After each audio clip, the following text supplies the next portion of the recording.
Hello ভাই বন্ধুরা, welcome to another brand new video. তো আমি এখন কথা বলবো আমাদের সিনেমা ইন্ডাস্ট্রিতে নতুন একটা ইতিহাস কিন্তু ঘটতে যেতেছে। ঠিক আছে ঠিক আছে। তো ঘটনা কি? ঘটনা হইলো, দেখুন, শাকিব খান, আরফান নিশো, মোশাররফ করিম, মানুষ মরে না চঞ্চল চৌধুরী ভাই বাসির এবং আমাদের সবার প্রিয় শাবনূর ম্যাডামকে নিয়ে কিন্তু এবার একটা আলোচনা চলতেছে, যারা কিনা সিনেমা আসবে আর সেই সিনেমা অনুযায়ী এই পাঁচজন ব্যক্তি কিন্তু অভিনয় করবে।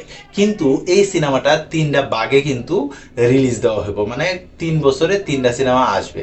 তো ভাই, এই ধরনের কিন্তু কালচার আগে আমাদের বাংলা ফিল্ম ইন্ডাস্ট্রিতে আসে নাই। তাছাড়া ইউনিভার্স কিন্তু সৃষ্টি করছে আমাদের রায়হান রাফি, যারা কিনা এই তাণ্ডব মুভি দেখার পরে কিন্তু আপনারা সবাই বুঝতে পারবেন, যেখানে কিনা আরফান নিশু এবং সিয়াম আহমেদরে কিন্তু এখানে কেমিও চরিত্র রাইখা কিন্তু একটা তোলপাড় সৃষ্টি করে দিছে। তো রায়হান রাফি যে মানে ডিরেক্টর বা যে ধরনের সে কাজ করতেছে ইতিমধ্যেই সে কিন্তু সবার প্রশংসা করাইতেছে। কিন্তু কিন্তু এখানে যে বিগ একটা নিউজের সামনে চলে আসছে, সেই সিনেমার ভিলেনকে বা নায়িকা কে হতে পারে বা নায়কই বা কে হয়, এটা কিন্তু এখনো কোনো জায়গা থেকে কিন্তু কোনো স্পষ্ট কোনো নিউজ আসতেছে না। তবে শোনা যাইতেছে এতে অভিনয় করবে শাকিব খান, মোশাররফ করিম, চঞ্চল চৌধুরী, আরফান নিশু এবং শাবনূরের মতো বাঘা বাঘা অভিনেতা অভিনেত্রী।